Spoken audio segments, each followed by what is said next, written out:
வணக்கம் அனைவருக்கும். நீங்கள் பார்த்து கொண்டு இருப்பது எம்டெக் டைசன். நான் உங்கள் மணிகண்டன்.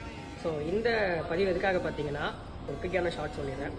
ஸோ டைசனில் வாட்ச் G1 எல்லாருமே கேள்விப்பட்டிருப்பீங்க. அதோட ஸ்கொயர் ஃபீட் பார்த்தீங்கன்னா 3000 ஸ்கொயர் ஃபீட்டை வந்து கவர் பண்ண சொல்லியிருப்பாங்க. அதுவும் 1 லிட்டர் வாட்டரில்.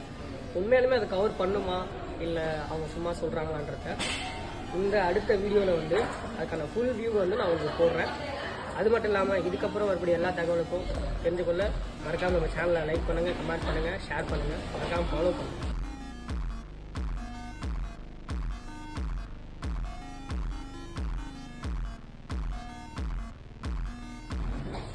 ஸோ இப்போ நீங்கள் பார்த்த இந்த இவ்வளோ பெரிய இடத்த தான் நம்மளோட டைசன் வாஷ் G1 வச்சு மொத்தமாக கவர் பண்ண போகிறேன். அது 35 மினிட்ஸில் 1 லிட்டர் வாட்டர் கெப்பாசிட்டியில் எவ்வளோ கவர் ஆகுது, எந்த அளவுக்கு வரைக்கும் கெப்பாசிட்டி வந்து அது எடுத்து கொடுக்குது அப்படின்றத அடுத்த வீடியோவில் நான் உங்களுக்கு சந்திக்கிறேன். விடைபெறுவது நான் உங்கள் மணிகண்டன். நீங்கள் பார்த்து கொண்டு இருப்பது எம்டெக் டைசன்.